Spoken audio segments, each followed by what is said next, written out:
বাংলাদেশের জন্য দ্রুত শ্রমবাজার উন্মুক্ত করতে মালয়েশিয়ার প্রধানমন্ত্রী আনোয়ার ইব্রাহিমকে আহ্বান জানিয়েছেন প্রধানমন্ত্রী তারেক রহমান। পাশাপাশি অবৈধ শ্রমিকদের বৈধকরণ এবং সে দেশে আটককৃত বাংলাদেশিদের প্রত্যাবাসনের বিষয়টি দ্রুত বিবেচনায় নেওয়ার আহ্বান জানিয়েছেন সরকার প্রধান।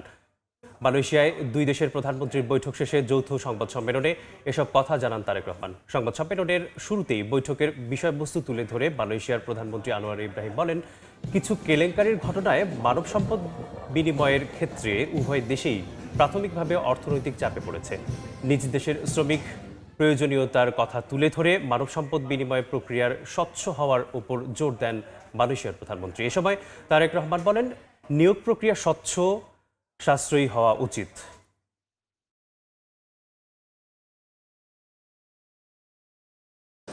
Now, human resource cooperation, particularly with workers, has been firstly critical for our economic survival, but at the same time has invited lots of scandals and concern, particularly humanitarian issues, treatment, and also the challenge to make sure that it is more transparent and just. I appreciate his candor, his commitment to share our common resolve. Yes, we need the workers. Yes, also, and more importantly, we have to protect the welfare of the workers and their families. Bangladeshi workers, students, professionals, and entrepreneurs in Malaysia serve as an important bridge between our two countries. Their contribution benefits both our economy and society. I requested His Excellency Prime Minister Anwar Ibrahim to consider recruiting more Bangladeshi workers as well as to open labour market as soon as possible. I also raised issues relating to regularization of illegal workers and repatriation of the detained Bangladeshi, if possible. We agreed that recruitment should be transparent, fair, and equitable, reducing intermediaries and low cost for workers. I expressed deep concern for the Rohingya people sheltered in Bangladesh and thank Malaysia for its continued support for their safe, dignified, and sustainable repatriation to Myanmar. We also discussed regional cooperation. Bangladesh seeks closer engagement with ASEAN and aspire to become an ASEAN sectoral dialogue partner. We are also interested in joining the regional comprehensive economic partnership. I appreciate Malaysia's support for Bangladesh's regional integration efforts. প্রধানমন্ত্রীর সফর নিয়ে বিস্তারিত জানাতে Malaysia থেকে যুক্ত হচ্ছেন সহকর্মী আহমেদ সালেহিন। সরাসরি যাচ্ছি তার কাছে। মালয়েশিয়ার পুত্র যায়, যেখানে দুই দেশের প্রধানমন্ত্রী অর্থাৎ মালয়েশিয়ার প্রধানমন্ত্রী আনোয়ার ইব্রাহিম এবং বাংলাদেশের প্রধানমন্ত্রী তারেক রহমানের সঙ্গে দ্বিপাক্ষিক বৈঠক হয়েছে এখানে, এবং বৈঠক শেষে যৌথ ব্রিফিং কিন্তু তারা করেছেন। যৌথ ব্রিফিংয়ে মূলত আসলে বেশ কিছু বিষয় এসেছে, যেখানে বাণিজ্য এবং বিনিয়োগ সম্প্রসারণ, একই সঙ্গে শ্রমবাজার উন্মুক্ত করা, একই সঙ্গে শিক্ষা, কৃষি সহ আইটি সেক্টরে কীভাবে সহযোগিতা করা যায় দুদেশের পক্ষ থেকে। বিশেষ করে বাংলাদেশ এই মালয়েশিয়া সরকারের কাছে সহযোগিতা চেয়েছেন, যেন বাংলাদেশের যে তরুণ সমাজ যারা রয়েছেন এবং বাংলাদেশের আইটি সেক্টর যেন আরও বেশি সেটা যেন আরও সম্প্রসারিত হয়, সেই বিষয়গুলো নিয়ে কিন্তু বেশ আলোচনা হয়েছে। কৃষি ক্ষেত্রে কী ধরনের অবদান রাখা যায়, যেহেতু কৃষি নির্ভর একটি দেশ মালয়েশিয়া, তাদের একটা প্রযুক্তি নির্ভর যে কৃষি খাত রয়েছে, সেই বিষয়গুলো কিন্তু বাংলাদেশ কীভাবে কাজে লাগাতে পারে সেগুলো নিয়ে কিন্তু আলোচনা হয়েছে। দুটি সমঝোতা স্মারক সই হয়েছে।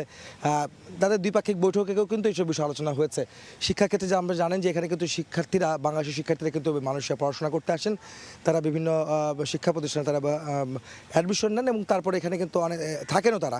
সেসব বিষয় নিয়ে আরও কীভাবে আরও শিক্ষার প্রসার ঘটানো যায়, বাংলাদেশের শিক্ষার্থীদের এখানে পাঠানো যায়, সেগুলো নিয়ে আলোচনা হয়েছে। শ্রমবাজার উন্মুক্ত করার যে বিষয়টি রয়েছে, যে শ্রমবাজারে বন্ধ রয়েছে দীর্ঘদিন যাবৎ, সেই শ্রমবাজার আবার উন্মুক্ত করার বিষয় কিন্তু আলোচনা হয়েছে বলে আমরা জানতে পেরেছি। গতকালকে কিন্তু প্রধানমন্ত্রী তারেক রহমান তিনি কিন্তু একটি কুয়ালালামপুরে যেই সুধী সমাবেশে তিনি বলেছিলেন যে এই বিষয়গুলিতে আসলে তিনি কথা বলবেন মালয়েশিয়ার প্রধানমন্ত্রী আনোয়ার ইব্রাহিমের সঙ্গে, যেখানে শ্রমবাজার উন্মুক্ত করা সহ অবৈধ বাংলাদেশ যারা এখানে রয়েছেন, যারা বৈধ কাগজপত্র নিয়ে আসার পরেও অবৈধ হয়েছেন এবং তাদেরকে কীভাবে বৈধ করা যায় এবং আটকে থাকা যে প্রায় 2000 শ্রমিক, 2000 বাংলাদেশি প্রবাসী এখানে আটক রয়েছেন, তাদেরকে মুক্ত করার বিষয়েও, ফিরে নেওয়ার বিষয়েও আলোচনা করবেন বলে গতকাল জানিয়েছেন। যে সেটা আলোচনা কিন্তু আজকে হয়েছে। আজকে বেশ কিছু বিষয়ে এখানে যেমন আলোচনা হয়েছে, তার সঙ্গে আমরা বলতে চাই যে সকালে কিন্তু প্রধানমন্ত্রী তারেক রহমান 9টায় এই পুত্রজায়ায় যে প্রধানমন্ত্রী কার্যালয়, আনোয়ার ইব্রাহিমের কার্যালয় যেটা আপনারা দেখতে পাচ্ছেন, এই কার্যালয়ে কিন্তু এসেছেন তিনি এবং তারপরে এখানে লালগালি সংবর্ধনা, গার্ড অফ অনার কিন্তু এখানে দেওয়া হয়েছে প্রধানমন্ত্রী আনোয়ার ইব্রাহিমের পক্ষ থেকে তারেক রহমানকে। এবং তারপরে তাদের মধ্যে একান্ত বৈঠকে বসেছেন তারা। দ্বিপাক্ষিক যে বৈঠকে বেশ কিছু বিষয় আলোচনা হয়েছে, যেখানে আমাদের দেশের যে বাংলাদেশের পররাষ্ট্রমন্ত্রী খলিলুর রহমান, বৈদেশিক কমিশনমন্ত্রী আরিফুল হক চৌধুরী, জ্বালানি বিদ্যুৎ প্রতিমন্ত্রী অনিন্দ্য ইসলাম অমিত, পররাষ্ট্র প্রতিমন্ত্রী হুমায়ুন কবির, অর্থ উপদেষ্টা রাশেদ মাহমুদ তিতুমির সহ শিক্ষা উপদেষ্টা মাহাদি আমিন, পররাষ্ট্র সচিব আসাদ আল সিয়াম কিন্তু এখানে উপস্থিত ছিলেন। এইসব জায়গায় এই বৈঠক এবং সব কিছুতেই কিন্তু তারা ছিলেন এবং বেশ কিছু বিষয় কিন্তু আলোচনা কিন্তু হয়েছে। মূলত আমরা যেটা বলছিলাম যে বাণিজ্য, বিনিয়োগ সম্প্রসারণ, জ্বালানি সহযোগিতা, হালাল অর্থনীতি, কর্মী প্রেরণ, সেমিকন্ডাক্টর শিল্প ও কৃষি, শিক্ষা ও জনযোগাযোগ সহ বিভিন্ন ক্ষেত্রে দুই দেশের মধ্যে অধিকতর সহযোগিতা স্থাপনের জন্য মূলত এই আলোচনাগুলো কিন্তু হচ্ছে এবং হয়েছে। এবং দুটি যে সমঝোতা স্মারকে স্বাক্ষরও কিন্তু তারা করেছেন। এখন কিন্তু একটা কনফারেন্স হওয়ার কথা এবং সেটা শেষ হয়ে যাওয়ার কথা। তিনি কিছুক্ষণের মধ্যে, অর্থাৎ প্রধানমন্ত্রী তারেক রহমান কিছুক্ষণের মধ্যে এই পুত্রজায়া ত্যাগ করবেন এবং তিনি হোটেলের উদ্দেশ্যে তিনি রওনা দিবেন। এবং আজকে কিন্তু দুপুরের পরে তিনি কিন্তু চীনের উদ্দেশ্যে রওনা দেবেন। যে চীনে তিনি তার সফর রয়েছে, চীনে কিন্তু বেশ সরকারের আমন্ত্রণে সেখানে তিনি যাচ্ছেন এবং ওখানে 3 দিন তিনি থাকবেন। এখানে বেশ কিছু প্রোগ্রাম কিন্তু, অর্থাৎ কর্মসূচি কিন্তু তার রয়েছে প্রধানমন্ত্রী তারেক রহমানের। সব মিলিয়ে বিদেশ সফরে যে প্রথম বিদেশ সফর মালয়েশিয়ায়, সেখান থেকে মূলত তিনি কিছু বার্তা নিতে চান এবং বাংলাদেশকে সহযোগিতার জন্য মালয়েশিয়া সরকারের কাছে আহ্বান জানিয়েছেন বিভিন্ন ক্ষেত্রে। চীনেও কিন্তু সেই বিষয়টা কিন্তু থাকছে এবারের এই সফরে। চীনে যখন আজকে যখন যাবেন, তারপরে আগামীকাল থেকে তার ব্যস্ত সময় কাটবে চীন সফরে। তো এই ছিল আমার কাছে মালয়েশিয়ার পুত্রজায়ায় যে এখানে প্রধানমন্ত্রী তারেক রহমান এবং মালয়েশিয়ার প্রধানমন্ত্রী আনোয়ার ইব্রাহিমের সঙ্গে যে দ্বিপাক্ষিক বৈঠক, সমঝোতা স্মারক সই এবং কনফারেন্সে যুক্ত হওয়া এবং যৌথ ব্রিফিং করার যে কর্মসূচি, তার সব শেষ খবর। সহকর্মী আহমেদ সালেহীন যুক্ত ছিলেন মালয়েশিয়া থেকে।